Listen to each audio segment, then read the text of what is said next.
आपकी जब याद आती है तो ये नेत्र नेत्र नहीं रह जाते, यह नेत्र तो सावन के बादल बनकर के बरसने लगते हैं। तुम्हारी याद आते झड़िया सूख जाते,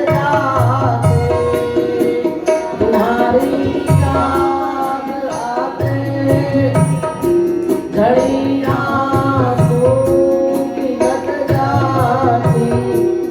फिर मन में आता है कि मर जाऊं जहर खाकर, तो फिर मन में आता है कि मर जाऊं जहर खाकर। मेरे प्राणे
मजा क्या तुमको आता है, मुझे इस तौर तड़पा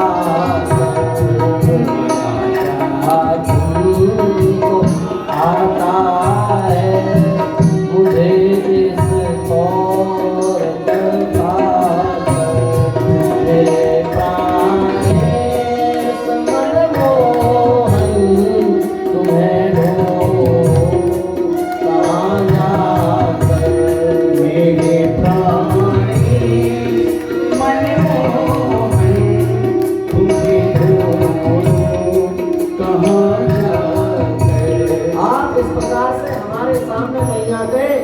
हमारे दृष्टिगोचर से हट जाते हैं।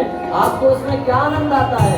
आप हमारे सामने आए, हमारे साथ आपने रास किया, उसके बाद छुप गए, इसमें आपको क्या आनंद आता है?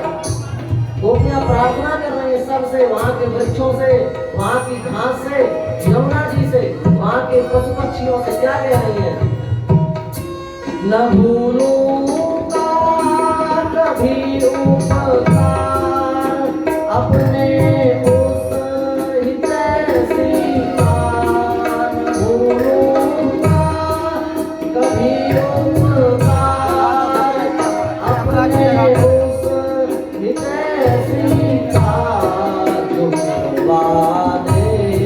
मुझे दर्शन कन्हैया को यहाँ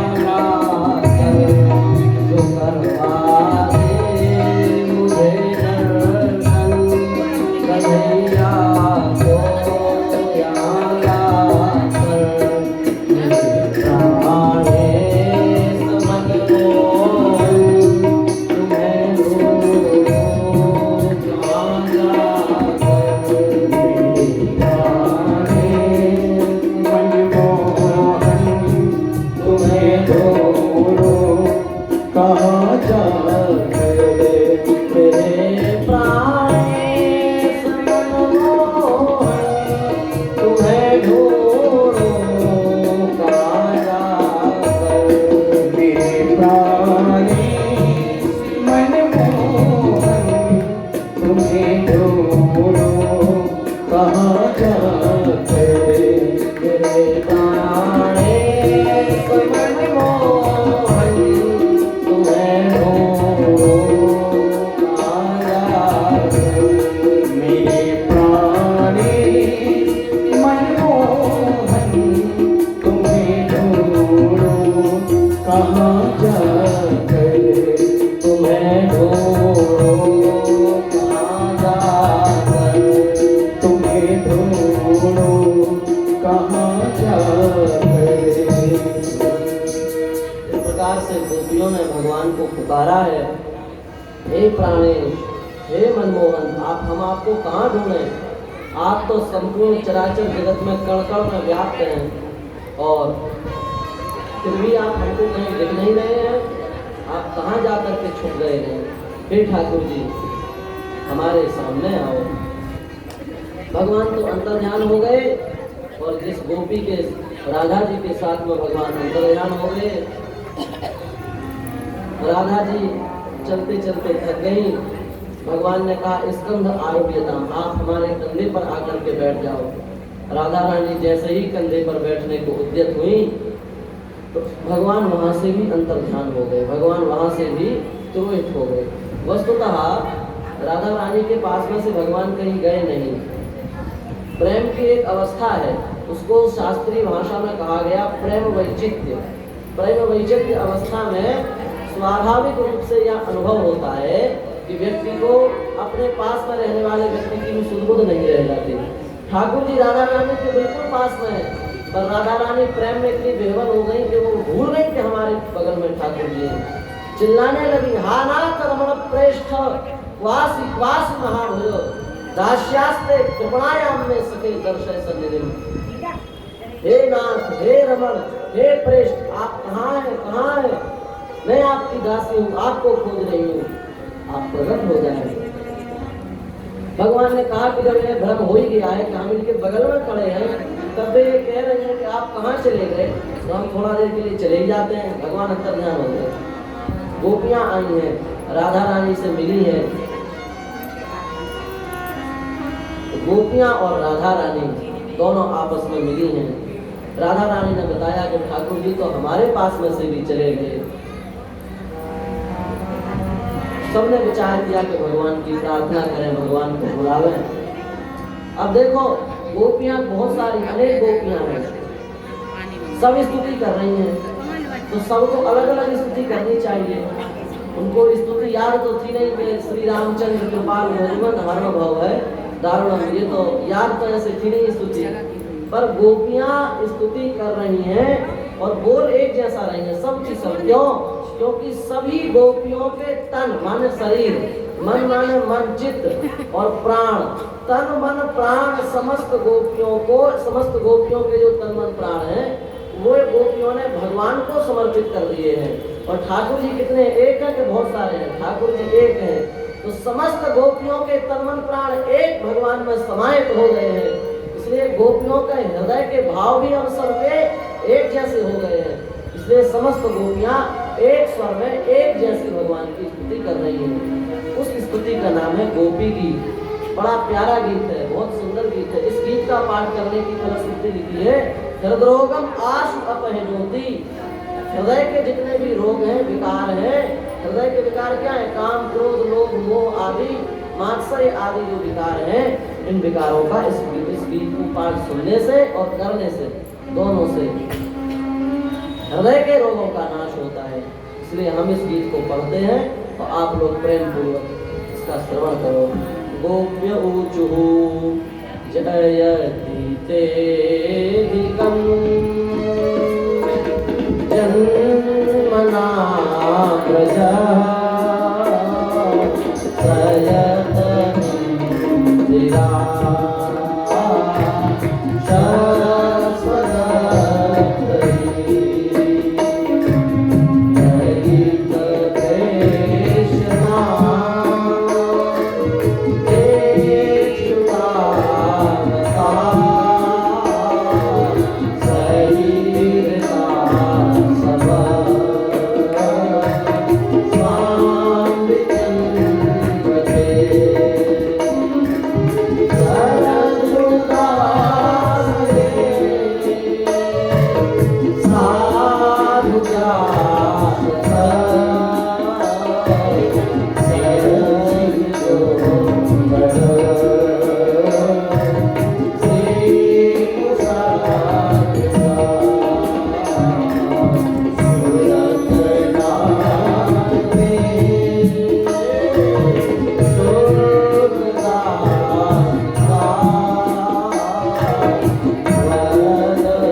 बोलिए लाडली लाल सरकार की जय हो। श्री शुक उवाच इति गोप्या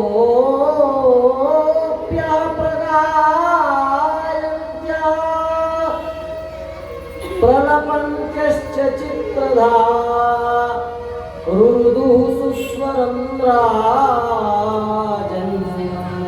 कृष्ण दर्शन लालसा। समस्त गोपियों ने रुरुदु रो करके भगवान को बुलाया। जेत तेदिकम जन्मना प्रजा सयत इंदिरा शश्वदत्रेयी। आपका आश्रय लेकर के लक्ष्मी जी भी ब्रज में आए हैं। और मुख्य बात दयित दृश्यताम, हे मेरे स्वामी, हे प्राणों के नाथ दृश्यताम, आप देखो दीक्षितावकाश त्वयि धृता सभा, हमारे प्राण आप में रखे हुए हैं। त्वयि धृता सभा, हमने अपने अपने प्राण सब आपको समर्पित कर दिए हैं।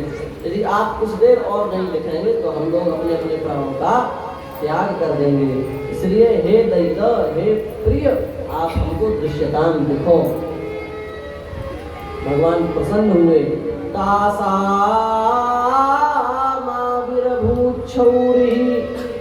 स्मयमान